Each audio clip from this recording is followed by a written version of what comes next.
So welcome to another plug and play EV video. This one comparing the Ford Mustang Mach-E, the Nissan Ariya and the Volkswagen ID.4. They will all compete in 2021 in this kind of compact crossover SUV space, which is going to get suddenly very crowded for electric vehicles.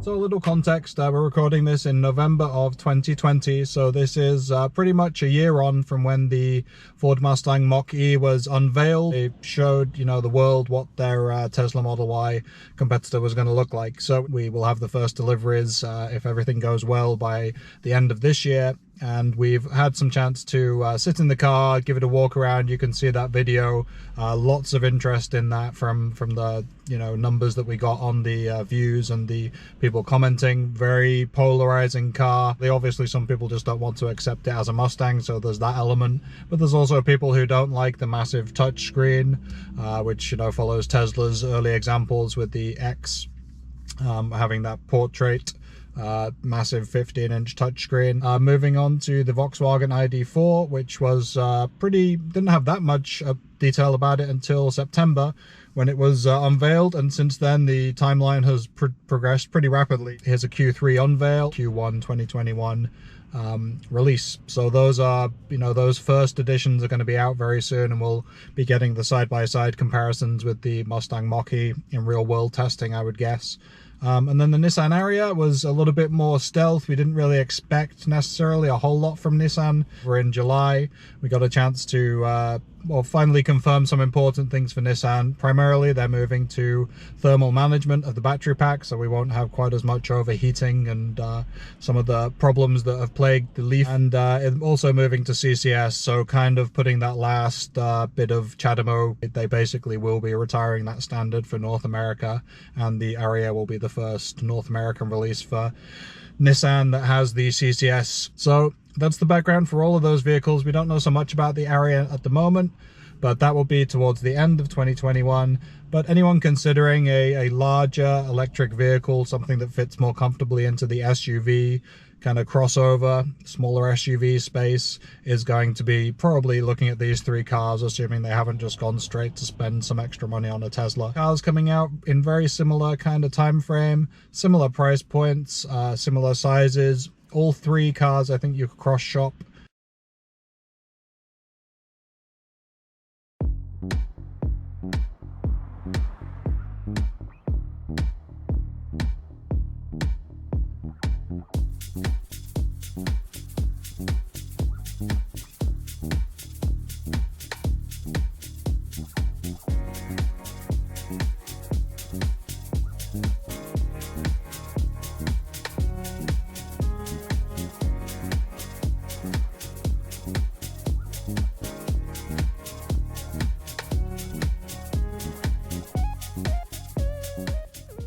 So we start with the Ford Mustang Mach-E, primarily because it's the one we've had the most time to get to know, even get to see the car on the tour, and had a lot of speculation from folks in the forum about what it's gonna look like, how it's gonna perform. Every little inch of it has been kind of poked and prodded on this tour on the east and west coast, which is now, if you want to take a look at the car in December, I think it's coming through a bunch of cities in the mountain towns over Utah, Colorado, that kind of way.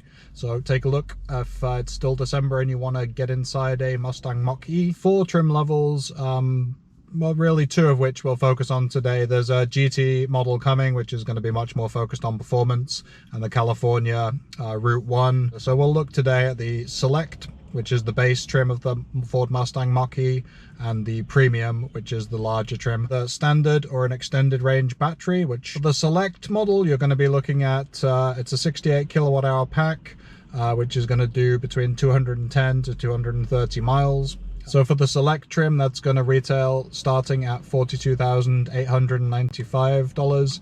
Again, remember that's before the federal tax credit, which all of these manufacturers that we're talking about today will have up to $7,500 in a credit on your tax. If you can take advantage of that level of tax burden, you can wipe it off with this federal tax credit. Premium trim is going to go up to the next level. Obviously, that's starting at $47,000 and then adding on more as you spec it out with larger batteries, nicer interior, all that kind of thing. That's going to do 4.8 seconds if you're on the extended range all-wheel drive version, 270 miles for the all-wheel drive, up to a maximum of 300 miles for the rear-wheel drive version. So if you're going for range, obviously, you know, having less power sucked up by that all-wheel drive is going to be the one you go for. Ford did really well here, I have to say. You know, I really had some doubts about whether they would make the estimates that they'd put out there, but the EPA testing cycles were released and they've nailed every single one.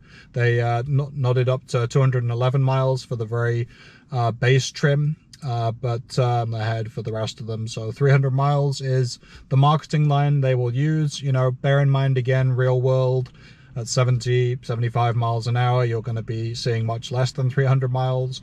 Possibly around town, you may see significantly more from that. You know, we've got 300 miles in the Bolt EV on numerous occasions. It's not that hard in a 2020. So the Mustang Mach-E with that much larger pack of 88 kilowatt hours on the Premium is going to be pretty impressive. You know, you should be able to around town go a much longer distance.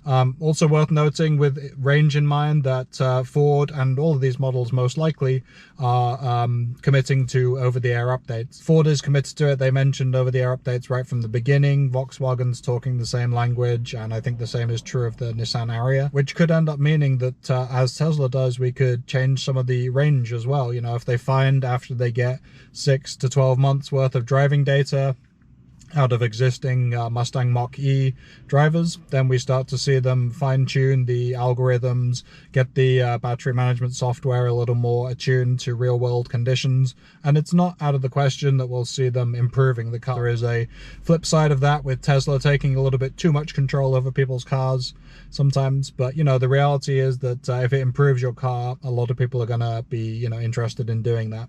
So in terms of size, the Mustang Mach-E is 186 inches long, so it's one of the longer ones on this this comparison. It's 63 inches high, so that's going to be a little bit shorter than others. Not so much that you'll notice it. You certainly could see that it was a bit more sleek with that long form factor, but slightly shorter. Again, Mustang influence kind of coming in a little bit there, trying to make it a bit more streamlined, sculpted, that kind of thing. It's one of the areas where they distinguish the car a little bit, because they've fully gone for a very long trunk. If you look at the VW ID.4 specifically, it's kind of more in the Bolt vein. You know, there's a much stubbier nose. They've chosen not to go with a frunk and to just make it as condensed as possible. So the Mustang Mach-E with the longer body shape has decided to go the opposite route. They are putting in a massive frunk. It's almost 5 cubic feet of space down there. They've led with a lot of this, you know, storage, being able to use it for frunk gating. So that may mean that the cabin space isn't quite as, you know, substantial as the ID.4 or the Ariya. But it's an interesting design cue, and one of the things that, you know, is going to set these cars apart. You know, do you see yourself using a frunk? Is it something that you've always wanted because you know, you see it in other electric vehicles, or is it simply something that Tesla has kind of carved themselves out a niche, but is more of a gimmick than other things on an electric vehicle? Then in terms of charging your Ford Mustang Mach-E, well, it's going to be on the upper end of the fast charging, at least for these cars that we're comparing here. If you're at the premium level with the 88 kilowatt hour pack, that's going to be up to 150 kilowatt charging. So that's in line with something like an Audi e-tron, the Polestar 2. So it definitely is on the premium end If you step back to the smaller battery, the 68 kilowatt hour, even that's up at 115 kilowatts. Obviously the charging is only, the maximum speed is only one part of it. We have to see the profiles of these cars in the real world, how quickly they taper off. Is it a Tesla, you know, sharp taper after 50%, or are they going to go for more of an Audi e-tron, push it all the way up to the high state of charge before you start reducing the power level? Ford has certainly pushed the Ford Pass network, which to me just seems like, you know, Electrify America plus some others cobbled on. We may get some interesting tidbits from that as they kind of build out the car and start to promote it more widely. But at the moment, it seems like, you know, it's just something that they're going to bake into the navigation, be able to tell you where the nearest charging station is. It does have plug and charge technology. It will be one of the first vehicles capable of utilizing that, so when you just plug in, the car does all the work of identifying you and figuring out the payment. With Electrify America in there, there is 250 kilowatt hours of complementary charging. It's probably 3 or 4 charge sessions depending on, you know, when you stop and how long you charge. But it's something, you know, it's a nice little addition just to get people started. This new charging speed where we're up into, you know, the mid 100 kilowatts, and we expect every car that's on the market to be able to take advantage of, you know, the faster speeds that sites like Electrify America and to some extent EVgo are beginning to offer. And then to the interior of the Ford Mustang Mach-E, obviously we had a chance to kind of get inside and have a look around. Nice enough, I think, is the summary I had. You know, you can go back and look really at the video we did, first impressions, to kind of get the full inside and out. But, you know, obviously exterior is a really nice looking car. Interior, it's just good. It's doesn't feel premium, to be honest. You know, some of the materials are just okay. The touchscreen is going to be the biggest either love or hate, I think. You know, some people commenting on that video just despised the thing. I didn't hate it at all, and I could see learning to quite like it in some ways. Rest of the car, you know, nice enough materials, slightly, you know, interesting design choices in some places. It'd be a comfortable enough place to be. I do think some of the other cars on this comparison have the edge in terms of interior comfort, just from the looks of it. So to summarize, the Ford Mustang Mach-E has got some pretty compelling variants. It's certainly geared more towards the performance side of things. You know, it's going to be one of the quickest from the looks of it in this bunch. Ford has not been shy in coming forward and positioning it against the Tesla Model Y. Good space, you know, nice enough interior. There's a lot to like about it, and the performance aspect just kind of sets it off. And personally, I think it is probably the best looking of the three in this pack. It comes at a premium price as well. The starting point for the premium is going to be $47,000, and if you spec it out in certain ways, you could get well up into the $50,000 range. And at that point, you're starting to look like a Tesla Model Y in price, as well as the things they're emulating. So it's going to be a case of, you know, how you spec it out. But if you do want that premium kind of performance side of things in a non-Tesla package, then I think the Ford Mustang Mach-E Premium is going to be one that a lot of people air towards. And with the $7,500 tax credit plus some of the state incentives, it's going to be back down towards that $40,000 and less price category.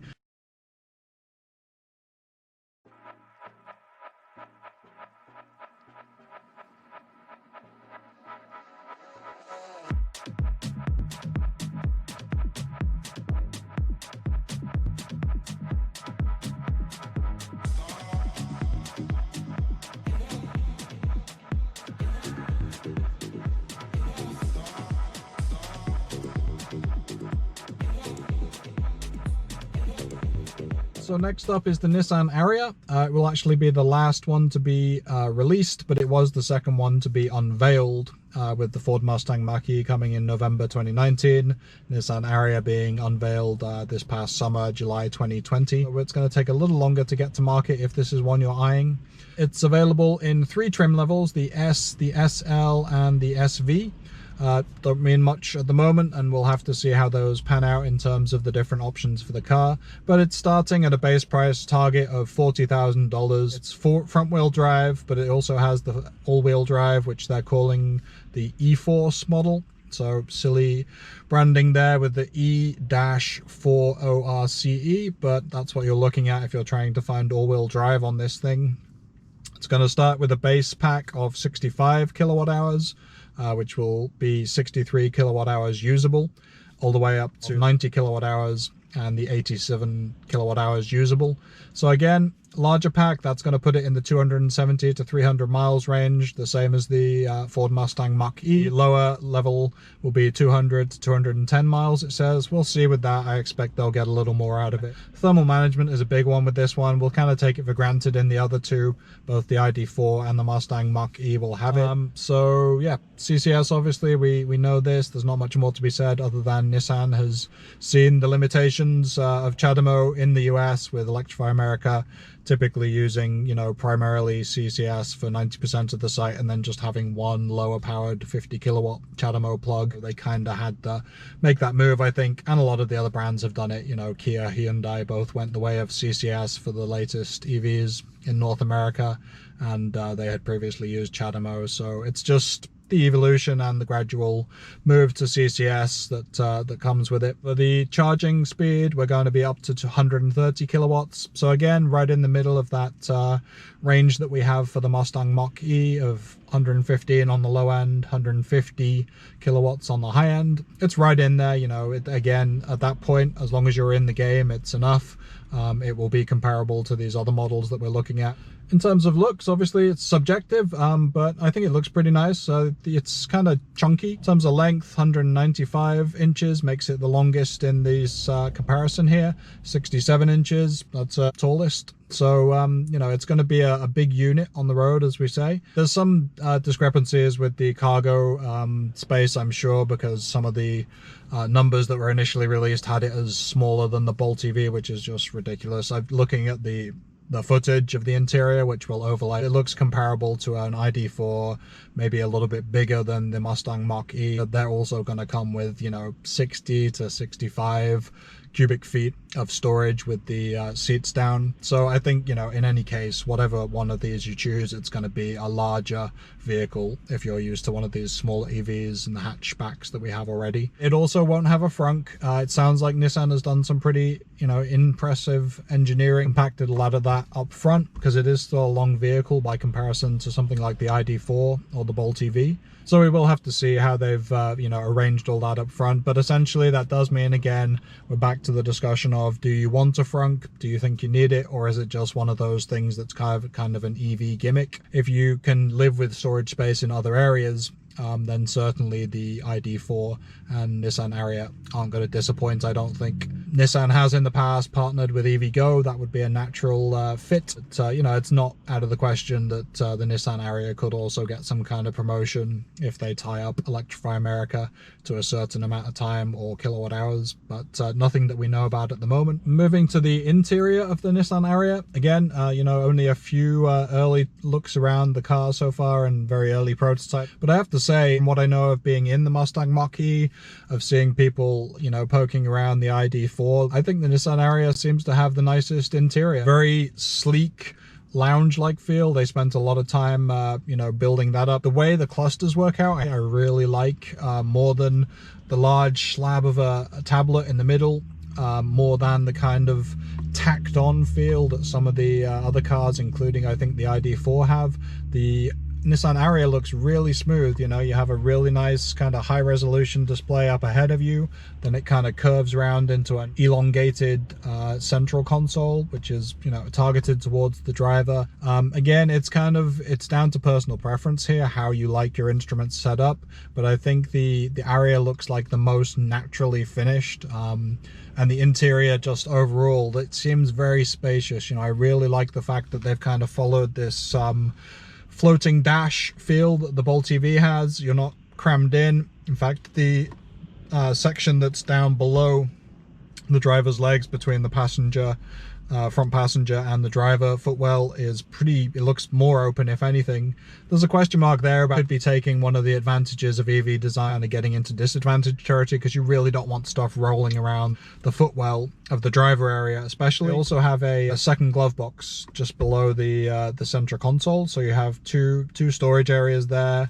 The central console, this is a very low rent version of it. You can move the entire thing, power move the central console forward and back in the Nissan Ariya, so your flexibility to move where the central armrest is, or if you just want to give the folks in the back a little more space, a little more legroom, this whole thing moves forward and backwards. It looks neat, you know. It may be one of those things that ends up being there's a gimmick, but it seems like something that kind of fits in with this overall spacious, airy cabin that really accentuates the benefit of having an EV that doesn't need that transmission tunnel. They've taken it, by the looks of it, the whole 9 yards, and really started to work in a lot of nice space for the cabin there. That will be the one that I would choose for the interior. Everything looks to be designed in a nice way, still keeps the minimalism. It does have haptic feedback buttons, so that may put some people off. I know the presence of physical knobs and things you can twiddle is, for some people, it will come down to personal preference. Really going to have to sit in all of these cars and see which feels better for you. It's not like Nissan is known for, you know, high quality interiors, but they could push this one. You know, they need to do something as a brand to really set themselves back on a path. I don't really know exactly what they stand for now.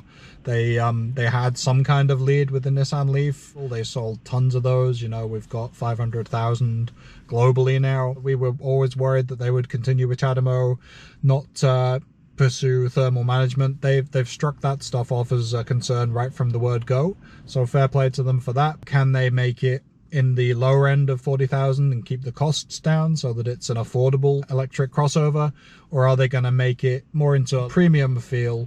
They may end up pulling more out on range than we expect. If it hits 300 miles plus, then that's obviously a bonus for them. But with so much runway now in front of them, that's what we kind of have to hope, is that we start to see things coming out that are much more impressive than just being in the middle of this pack. They find something with the Ariya that sets it apart, other than just being another electric crossover.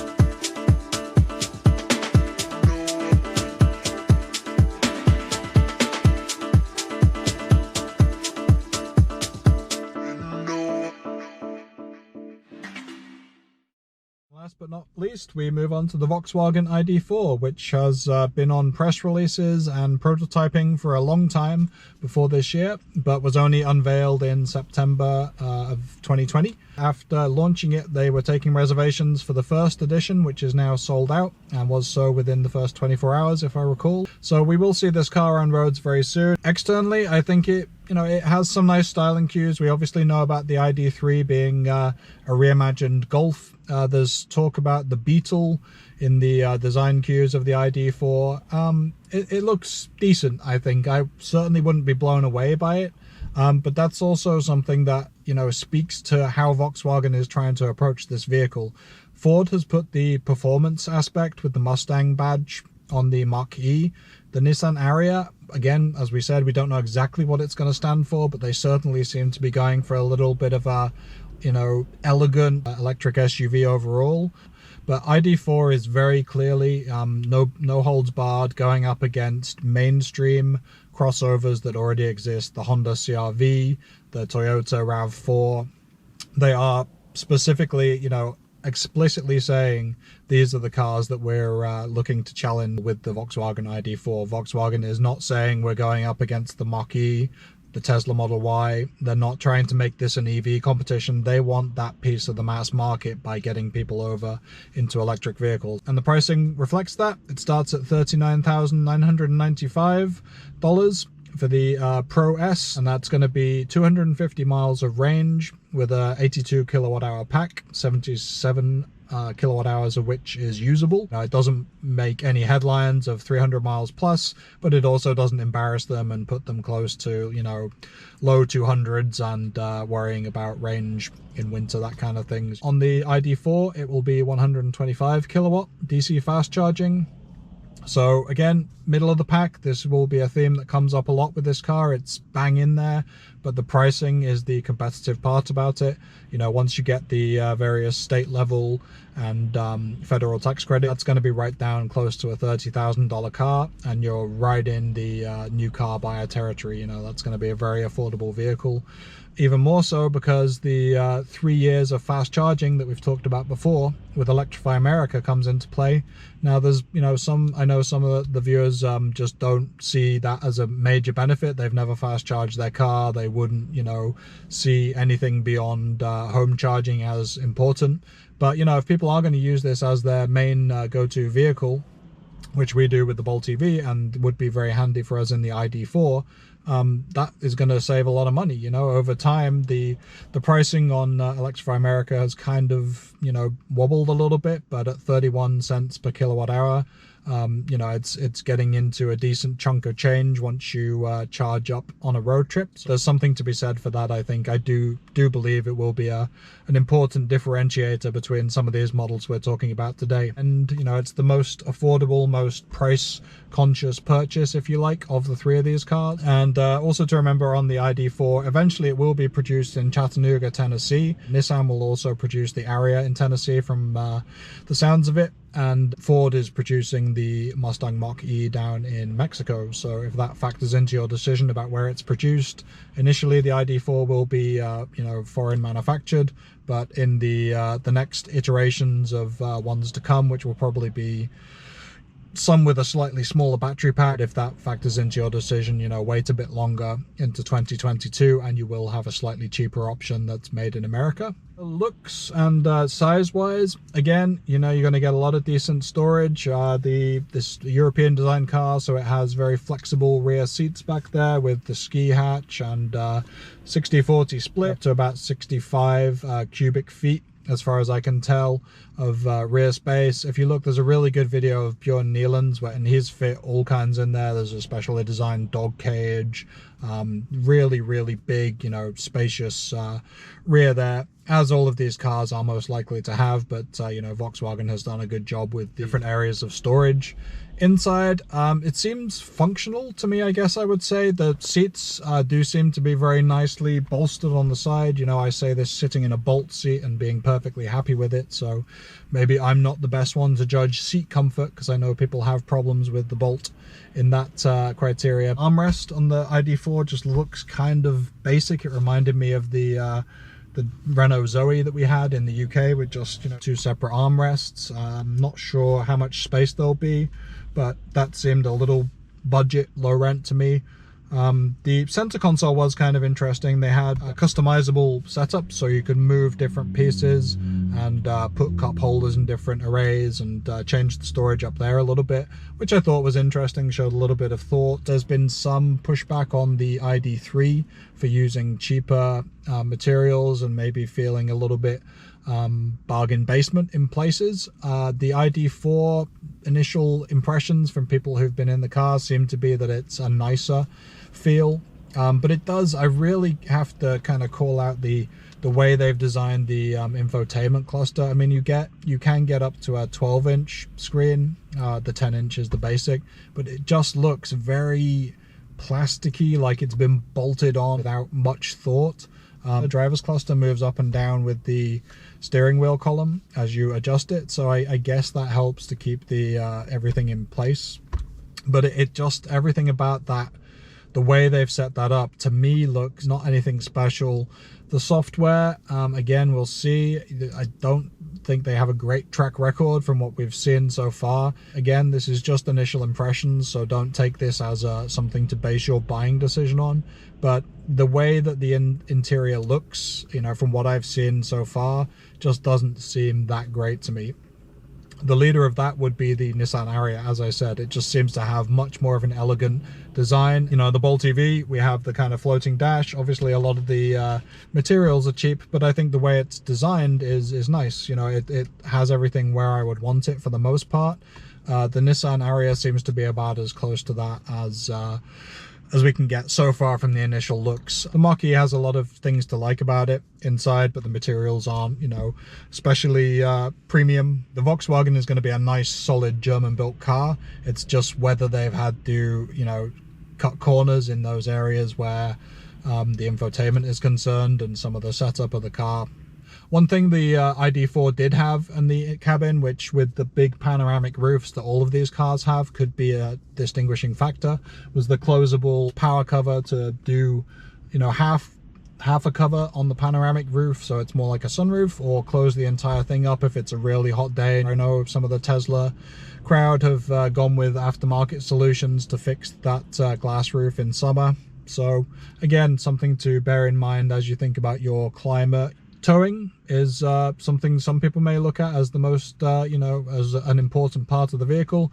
It will lead these three cars. Out of these three, it's the one with the most towing capacity, between 2,200 and 2,700 pounds, according to the specs. So if that's important to you, that's going to be the car to go with. One other final thing to mention would be the driver assist capability of all these cars.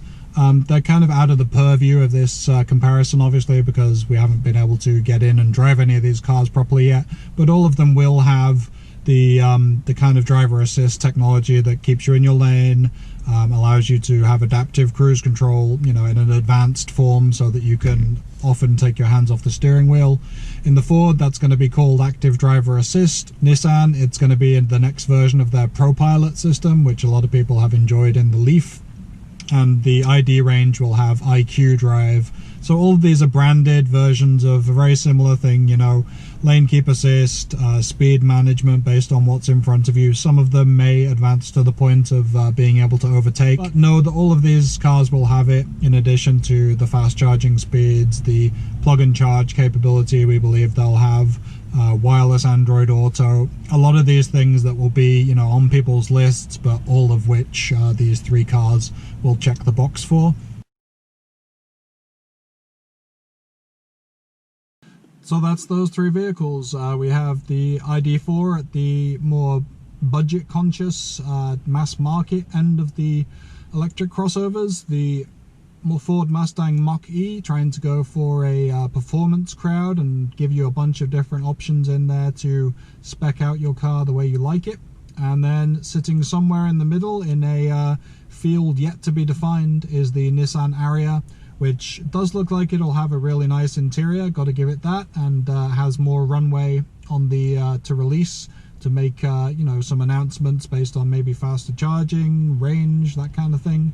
But somewhere in the pack, and certainly one that will be considered in the same breath as the ID.4 and the Mustang Mach-E. Any of them jump out?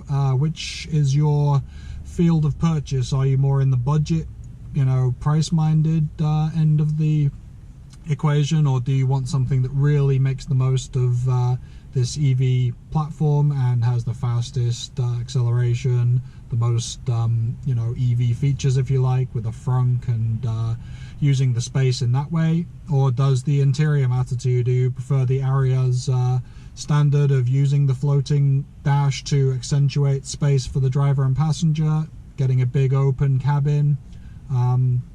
Maybe more practical with the Volkswagen, with the roof shade and just the kind of things that are thought about in terms of functionality. There's a lot there. Obviously, I hope this helped a little bit, or maybe it just put even more in your thought process to compare these vehicles. It's going to be a good year for electric vehicles. I'm glad they're getting bigger, more capable, charging faster, going further, and we have options for people who aren't necessarily looking for a Tesla. So that'll be it for now. I hope this covered everything you wanted, and if it didn't, let me know in the comments and we can have a further discussion.